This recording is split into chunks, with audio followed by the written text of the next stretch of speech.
De la théorie du spaghetti à la théorie du flipper, la physique des particules en question. Bonjour à tous, c'est Christina. Je reçois dans les studios Alain, retraité amateur de physique depuis l'adolescence, et Anaïs, lycéenne de 15 ans, qui se pose beaucoup de questions. Question 5. Qu'est-ce que la physique quantique ? J'avais une question aussi très simple. Enfin, non, elle n'est pas très simple, mais c'est quoi la physique quantique à la base ? C'est la science de quoi ? Alors, la physique quantique, c'est la science des particules, en fait. Alors, je ne vais pas pouvoir rentrer trop parce que c'est technique, c'est difficilement compréhensible. Je crois que un des premiers physiciens qui a un petit peu rentré et élaboré ces théories quantiques a fait un exposé par rapport à ses élèves, qui étaient déjà d'un niveau très élevé, et il leur a demandé ceux qui avaient compris. Et donc, il y en a 3-4 qui ont levé la main dans l'amphi, et ils ont dit « Oui, bon, je pense qu'on a compris ». Et il leur a répondu « Si vous avez compris, c'est que vous n'avez rien compris ».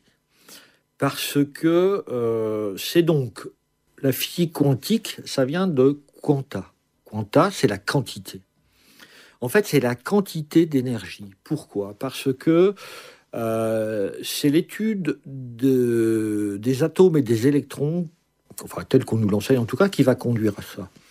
C'est-à-dire que on va chercher à un moment donné à savoir quel est le comportement des électrons.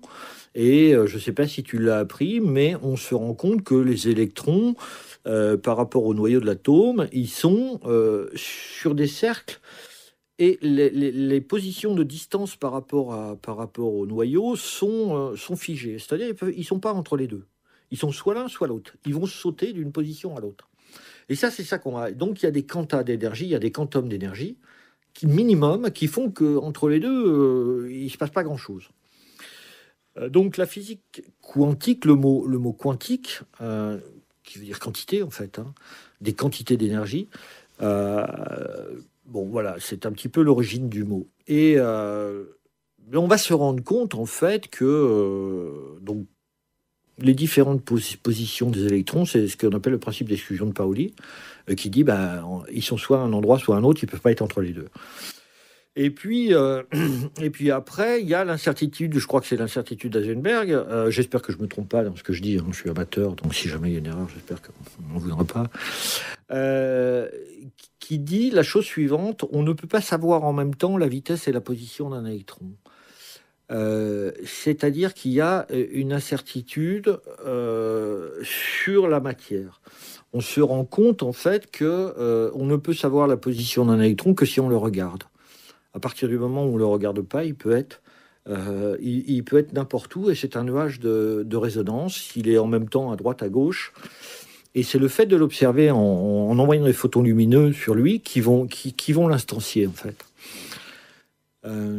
Donc, cette description des quantums, elle ne donne pas la description d'objets précis, mais elle donne la description de probabilité de présence. C'est-à-dire ce sont des ondes un peu diffuses, et à un moment donné, voilà, il y a une probabilité pour que les choses soient là. Et la physique quantique va décrire tous ces phénomènes qui vont arriver à des choses extrêmement contre-intuitives, c'est-à-dire qu'un électron peut être à plusieurs endroits à la fois, que effectivement, à partir du moment où il n'est pas ce qu'on appelle par exemple un qubit dans un ordinateur, l'ordinateur classique, on va lui donner des positions 1 ou 0, c'est-à-dire il y a de l'électricité où il y en a moins, où il n'y en a pas. Si on fait un ordinateur quantique, c'est pas ça. Il peut avoir toutes les valeurs en même temps. Donc il est égal à 1 et 1, il est égal à 0 et 0, il est égal à 0 et 1, il est égal à 1 et 0. Et tout ça en même temps. Donc effectivement, comment est-ce qu'on peut comprendre notre cerveau que toutes ces valeurs soient là de façon simultanée ? On ne le comprend pas.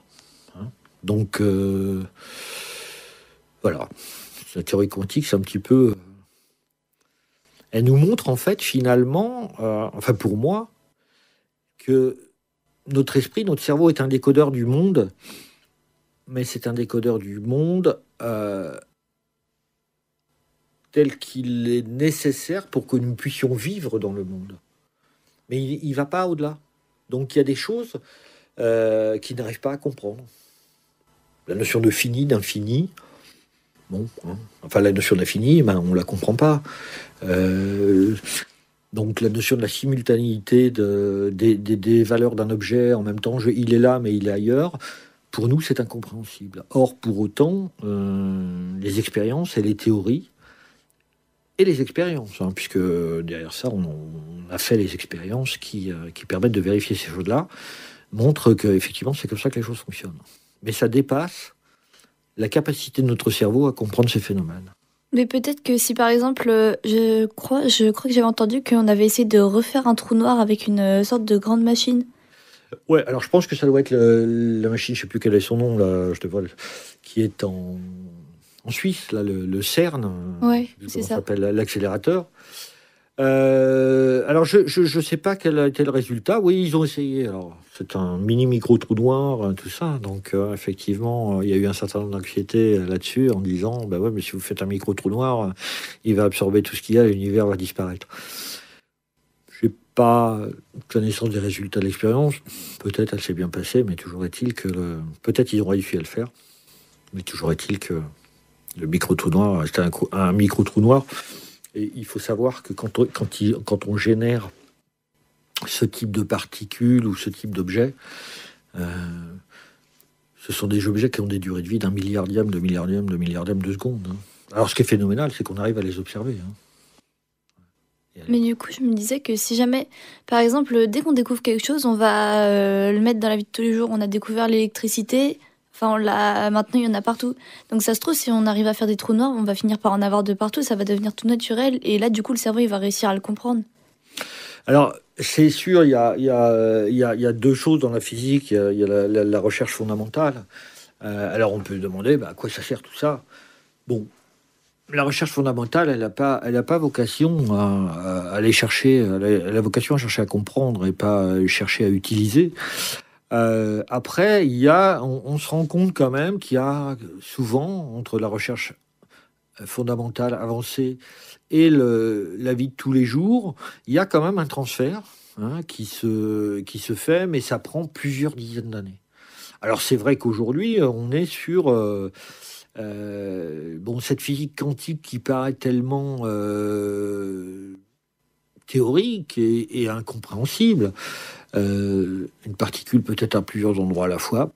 Qu'est-ce que ça veut dire, hein? Comment on peut se représenter ça dans notre esprit? On ne peut pas le faire. Bon, mais pour autant, on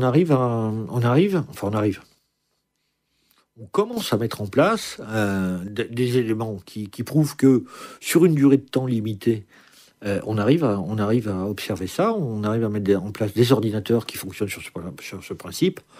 Bon, après, entre le fait de faire l'ordinateur de façon expérimentale et puis celui qu'on aura dans notre téléphone dans quelques temps, je pense qu'il va s'écouler quelques années parce que ça pose des problèmes qui sont extrêmement